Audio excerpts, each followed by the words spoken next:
Hare Krishna. Once Manta and Chanta were talking. They are two peons, you know it by now, and friends. Same level, so they become very close. Manta was boasting to Chanta, I cheated the government, central government, railway department.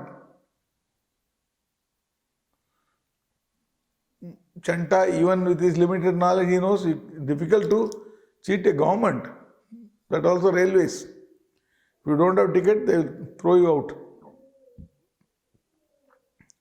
Then Chanta asked, how is that? What did you do? He said, from native place, I bought a return ticket and did not go back. How is that?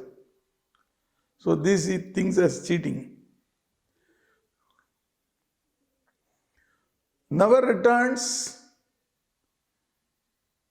by way of even return ticket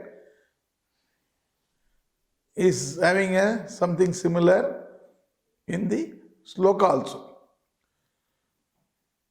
Let us see chapter 8, sloka 21. अव्यक्तोऽक्षर इत्युक्तस्तं आहुः परमां गतिं यं प्राप्य न निवर्तन्ते तद्धाम परमं मम.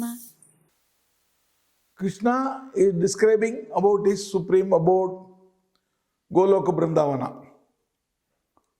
The supreme abode is undisclosed. It's not disclosed to everybody. Never destroyed. That is a supreme destination. When somebody goes there, he never returns.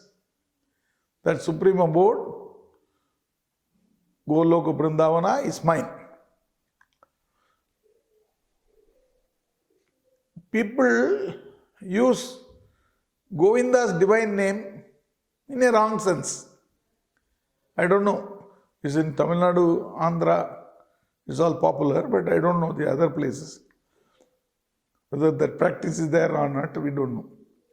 In potency, actually Govinda name, the divine name Govinda, is exactly equivalent to the name of Krishna.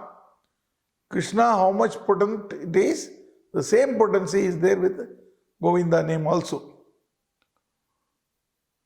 How people are misusing? When you give money to some doubtful character, somebody who knows about them say, oh, your money is Govinda, that's all. It indicates that